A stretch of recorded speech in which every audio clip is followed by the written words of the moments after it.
오늘은 시편 38편 1절로 22절 말씀을 통해서 주 앞에만 서는 종의 영성, 이런 제목으로 말씀 묵상의 은혜를 나누겠습니다.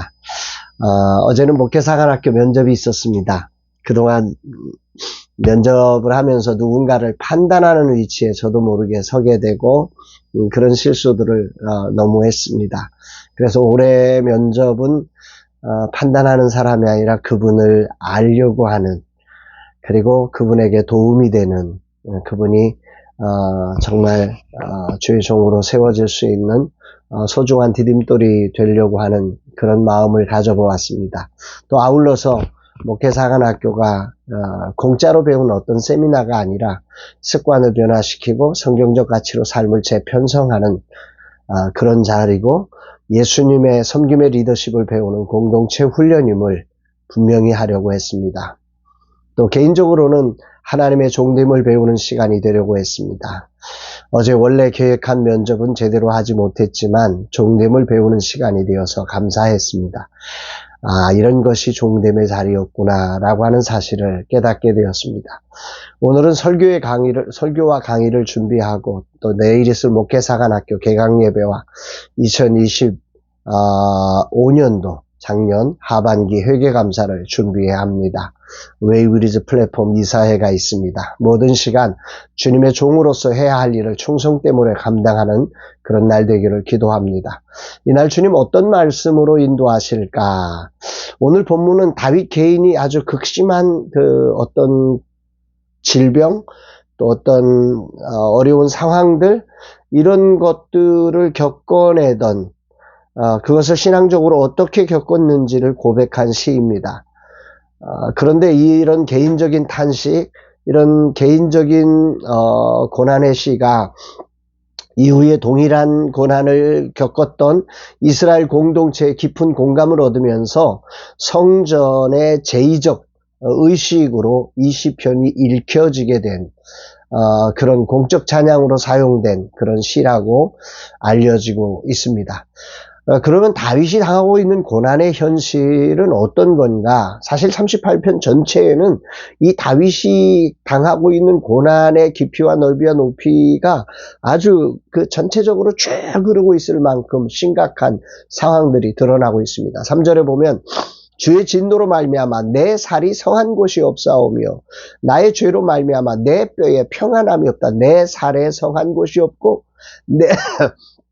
내 뼈에 평안함이 없다. 살과 뼈 다 자신의 육체가 완전히 하나님의 진노로 고통을 당하고 있다, 이렇게 표현하죠. 5절에는 내 상처가 썩어 악취가 나온다, 이렇게 표현하고요. 또 앞에 4절에는 무거운 짐 같아서 이 고통을 내가 짐처럼 지는데 이건 이제는 더 이상 감당할 수조차도 없다, 이렇게까지 표현하고 있습니다. 이 정도로 다윗은 아주 극심한 고난을 맞이하고 있는 거죠.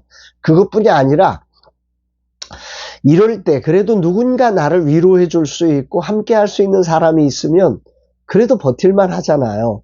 그런데 다윗에게는 이런 순간에 사랑하는 사람들이, 또 심지어는 친구들, 가족들이, 친척들이 다윗이 당하는 이 고난의 징계를 보면서 그를 혐오하고 떠났다고까지 이야기를 합니다. 11절에 보니까 내가 사랑하는 자와 내 친구들이 내 상처를 멀리하고 내 친척들도 멀리 섰나이다. 가까이 하는 멀리 가버려. 도움을 줘야 하는데 도움을 줄 생각을 하지 않고 도리어 그 징계가 자신한테 미칠까봐 막 도망가고 있는 이런 모습들을 표현하고 있습니다. 얼마나 이런 상황이 되면 정말 힘겨운 거 아닙니까? 그런데 다윗의 상은 거기서 멈추는 게 아닙니다. 이런 다윗을 도울 수 있는 사람이 없어지자 원수들이 더 심각하게 다윗을 공격하고 다윗을 조롱하고 다윗을 함정에 빠뜨리고 이런 일들이 펼쳐지고 있는 상황을 12절에 이렇게 고백합니다. 내 생명을 찾는 자가 올무를 놓고 나를 해하려는 자가 괴악한 일을 말하여 종일토록 음모를 꾸미오나. 정말 이 삼중 고난을 당하고 있는 거죠. 이 정도 상황이 되면 보통의 사람들은 자기 안에 갇혀버립니다. 그리고 그런 자기 안에 갇혀서 원수를 향하여, 환경을 향하여, 하나님을 향하여 원망, 불평, 단식, 분노 이렇게 되어지는 게 일반적이지요. 그런데 이런 가운데서 다윗은 참으로 위대한 믿음으로 하나님을 향하고 있음을 보여줍니다. 2절이죠. 주의 화살이 나를 찌르고 주의 손이 나를 심히 누르시나이다. 여기에 보면 다윗의 이 삶을 맞이하는 태도가 보여요. 그는 이 상황을 건강의 문제나 원수들의 난리로 보지 않아요. 오히려 주의 화살, 주의 손이 이런 표현을 통해서 그는 이것이 주님과 자신과의 관계성에서의 문제임을 고백하고 있는 거죠. 여기 찌르고라고 하는 단어가 히브리어로 니하투라고 하는 단어인데요. 화살이 살을 뚫고 아주 깊숙이 박힌 상태를 의미하는 거예요. 그러니까 다윗은 육체적인 통증을 넘어서 영혼을 관통하는 하나님의 징계를 당하고 있는 거죠. 그는 이 시간에 3절에 이 일이 나의 죄로 말미암았다 고백하고요. 4절에 이 죄악이 내 머리를 넘쳤다 그렇게 표현했고 5절에는 내가 우매한 까닭이다 이렇게 고백하고 있어요. 그러니까 다윗은 이런 상황을 하나님과 나와의 이 관계성 속에 내 죄와 내 우매함 때문에 내가 이런 일을 겪고 있다고 그는 해석을 하는 거죠.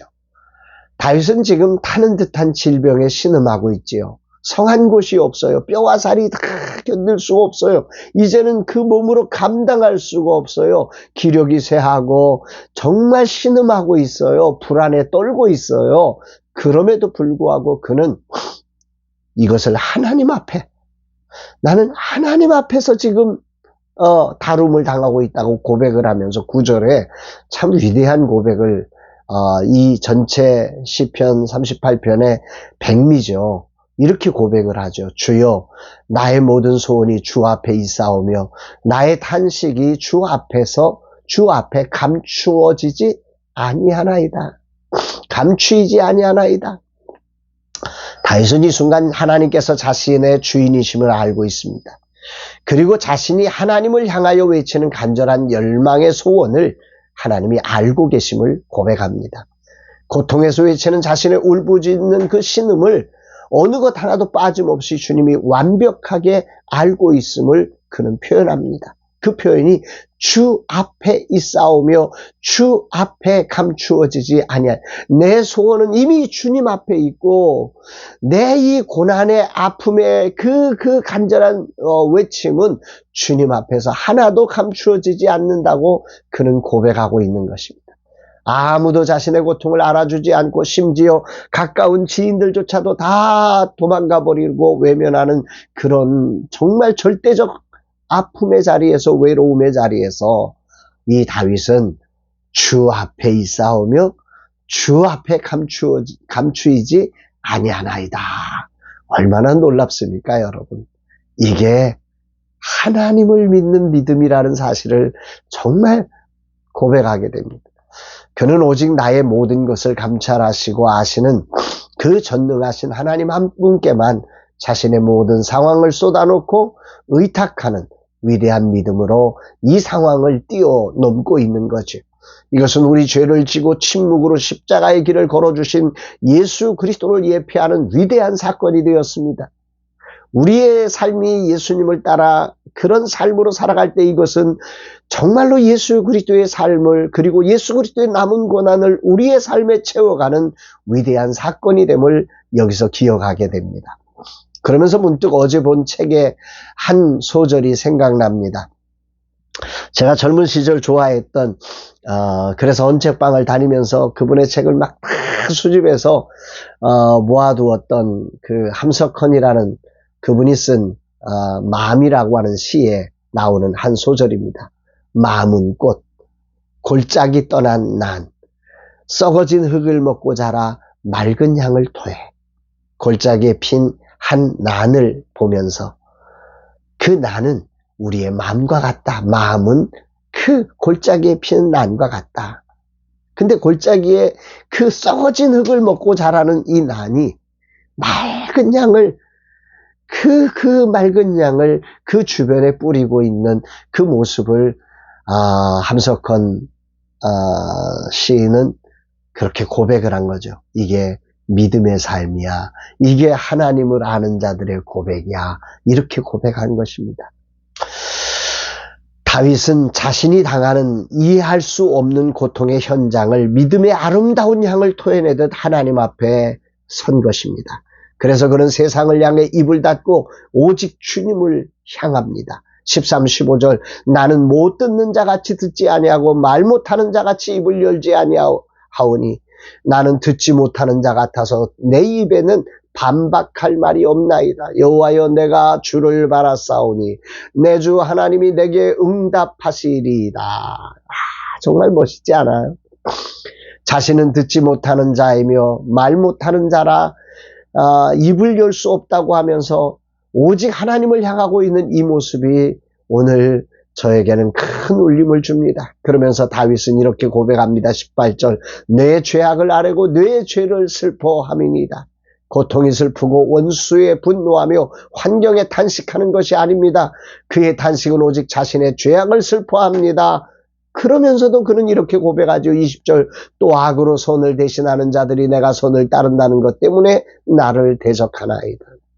다윗은 오늘 내 죄라고 고백하지만 그러나 이것은 하나님과의 관계에서는 내가 허물이 있어서 이런 일을 당하고 있지만 그러나 궁극적으로 그의 삶 속에 그를 욕하고 있는 그 사람들에게서 당하는 그 고난은 내가 선을 따른다는 것 때문에 악으로 선을 대신하는 자들의 욕이 되고 있다고 이 지점을 설명하고 있는 것입니다. 다윗을 통해서 하나님은 저에게 세 가지를 말씀합니다. 첫째는 질병과 상황의 극심한 가운데 자신이 죄와 우매함을 자백한다는 사실이고요. 둘째는 자신을 공격하는 이들 앞에서 정말 나는 말 못하는 이예요. 나는 듣지 못하는 자예요. 라고 하며 침묵하는 그의 영성입니다. 그리고 세 번째 그는 주 앞에 섭니다. 그 탄식을 하나님 앞에만 쏟아냈습니다. 오늘 주님의 말씀을 겸손히 듣습니다. 나도 최근에 선교의 재정과 여러 정황이 힘겹습니다. 이런 속에서 밖에서 문제를 찾던 마음을 겸손히 내려놓고 이 모든 것이 나의 죄악으로 말미암은 것이며 나의 우매함에 근거한 것임을 자백하면서 정말 겸손히 다윗과 같은 영성을 종의 영성을 배우는 날이 되기를 소망합니다. 그리고 이 일로 환경과 사람에게 변명이나 원망하지 않을 것입니다. 정말 말 못하는 자처럼 듣지 못하는 자처럼 그렇게 거룩한 침묵의 자리로 나아가렵니다. 그리고 오직 하나님께 자백하며 하나님을 향하는 자가 되겠습니다. 나의 한숨을 오직 하나님께만 아뢰는 자로 다윗처럼 종의 영성으로 서기를 간절히 소망합니다. 주님 시편 38편의 다윗의 탄식이 오늘 저의 탄식이 되길 원하고 정말 종의 영성으로 서서 주님을 배우는 날 되게 하옵소서 고백합니다. 사랑하는 여러분, 썩어진 흙을 먹고 자라 맑은 양을 토해낼 수 있는 종의 영성이 저와 여러분들에게 하나님을 신뢰함으로 우리의 삶 속에 펼쳐지는 복된 날 되기를 주의 이름으로 축복합니다. 사랑합니다, 여러분.